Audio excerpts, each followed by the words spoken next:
ছাত্র জনতা, আপামর জনসাধারণ যেভাবে জুলুম নির্যাতনকারী, খুনি এবং ফ্যাসিস্ট সরকারকে বিদায় করেছে, বাংলাদেশে যেভাবে দেশ থেকে পলায়ন করেছে ফ্যাসিস্ট সরকার শেখ হাসিনা, ঠিক সেইভাবেই বাংলাদেশে অতি দ্রুত ইসলামী আন্দোলন, ইসলামী সমাজ কায়েম হবে ইনশাআল্লাহ। আপনারা কি সবাই চান বাংলাদেশে ইসলামী সমাজ কায়েম হোক? যাক, আলহামদুলিল্লাহ। এখানে আমার চেয়ে অনেক বড়, আমরা আসলে বক্তব্য দেওয়ার লোক না, এখানে অনেকেই বক্তব্য দিবেন। তারপরও যেহেতু আমাকে বলা হয়েছে, শুধু একটি কথা বলে আমি আমার বক্তব্য শেষ করতে চাই। দীর্ঘ 17 বছরে বাংলাদেশ জামাত ইসলামী, ইসলামী ছাত্র শিবির যে অন্যায়, জুলুম এবং নির্যাতনের শিকার হয়েছে, যেভাবে টিকে ছিল 17টি বছর, আমরা আমাদের কেন্দ্রীয় আমিরের যে বক্তব্য, রাজনৈতিকভাবে সাধারণ ক্ষমা ঘোষণা করা হয়েছে।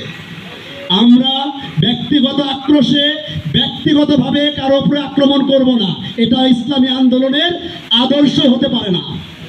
আমরা এই বলধরার মাটিতে ইনশাআল্লাহ আজকে শ্রমিক কল্যাণ ফেডারেশন জামাত ইসলামের একটি অঙ্গ সংগঠন, আমরা যত দ্রুত সম্ভব আগামী 6 মাসের মধ্যে এই বলধরা ইউনিয়নকে ইসলামী আন্দোলনের ঘাঁটি হিসেবে পরিণত করব ইনশাআল্লাহ।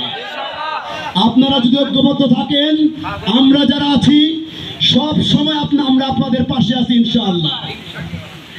যারা এই বাংলাদেশে দ্বিতীয় স্বাধীনতায় যদি কেউ রাজনৈতিক পরিচয়ে যদি কেউ জুলুম, নির্যাতন, চাঁদাবাজি এবং টেন্ডারবাজি করতে চায়, আমরা স্বহস্তে প্রতিরোধ করবো ইনশাআল্লাহ। ইসলামী বিপ্লব না হওয়া পর্যন্ত আমরা কেউ ঘরে বসে থাকবো না ইনশাআল্লাহ।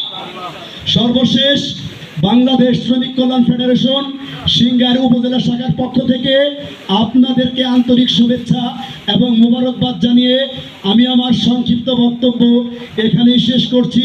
আসসালামু আলাইকুম ওয়া রাহমাতুল্লাহি ওয়া বারাকাতুহু।